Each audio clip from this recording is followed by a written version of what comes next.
Well, good morning, everyone, and welcome.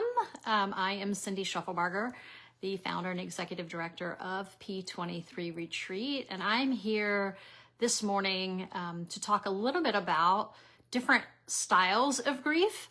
As a bereaved mom, my husband and I were navigating this process of loss, trying to do it together and also doing it very differently. And as you can imagine, that oftentimes causes conflict. And so it was encouraging when I learned that there are actually different styles of grieving. I experienced that personally, but I just wanted to share a little bit today and talk about it, maybe offering some hope to someone else, because sometimes, because our grief is so personal, when we see our spouse or our other loved ones or family members or whoever else that might be grieving alongside of us, we might think that they're not doing it properly, or we're not even sure if they are doing it.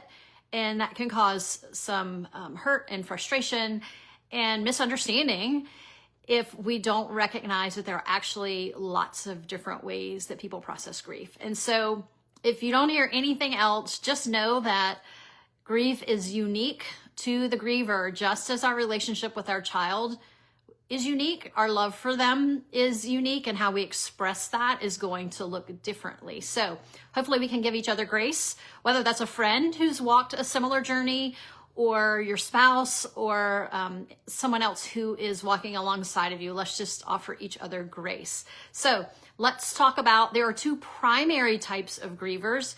One is the intuitive griever, and one is the instrumental. And then most likely people then also will fall into the category of blended grievers, because, black and white is sometimes, there's usually a lot of gray and middle ground. So most of us will fall into a blended category of type of grieving, but we will lean heavily probably one way or the other. So let me just go through what these are. We often talk about how men and women grieve differently, but it's actually these grieving styles that are more likely what's driving that difference. So, but again, just a reminder that we all grieve differently. So intuitive grief, basically, you'll see a lot of outward expression of emotions as we're trying to figure out things. And I say we because I think I lean more in this direction. So there's an emotional expression, while instrumental grievers, it's more inward, cognitive. They might be treating the loss as a problem to be fixed. And so, however, many people are blended grievers, as I mentioned, exhibiting characteristics of both styles. So the intuitive griever, it involves outwardly processing these intense feelings and emotions through verbal and emotional expression. So you might see that played out by strong connection to feelings, exploring them openly. You might see these folks crying openly. They might be expressing themselves verbally through various types of emotional release. And again, this might be the person who talks extensively about their feelings. They might be seeking emotional support. You might see them crying openly. So those are often signs that this is an intuitive griever. But then there's also the instrumental griever. And this is someone who their grieving is processed inwardly, cognitively, and often focused on action-oriented ways to cope. So they're going to express their grief through task, problem solving, and channeling energy into physical and mental activities. Example, this might be someone who they're grieving, and so they go outside and they fix the fence around the yard.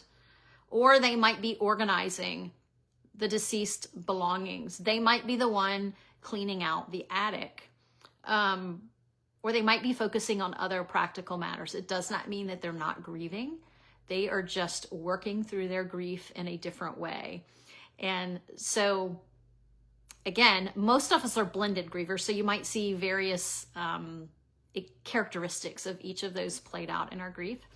But it's important to remember that just because it looks different than our own grief, it does not mean that they're not grieving, that they're not processing, and that they're not expressing love for their beloved. So Hopefully this encourages you maybe to dig a little deeper, maybe talk to your spouse about how they grieve, or talk to a friend or a loved one about how their grief has played out. I think it's important to remain curious and continue to talk to other folks. Again, that might be the intuitive griever in me. Let's talk about our feelings. But I think it's important to create this awareness of how we do it, as well as how those around us are. And we might be able to encourage each other and learn from each other along the way. So thank you for joining me today. I hope that you'll follow us on all of our social media platforms, and our podcast, the My Messy Grief podcast, is available on Spotify as well as YouTube. And we have some fun things planned for the end of this month and then coming in November. So thank you so much, and I hope you have a great day.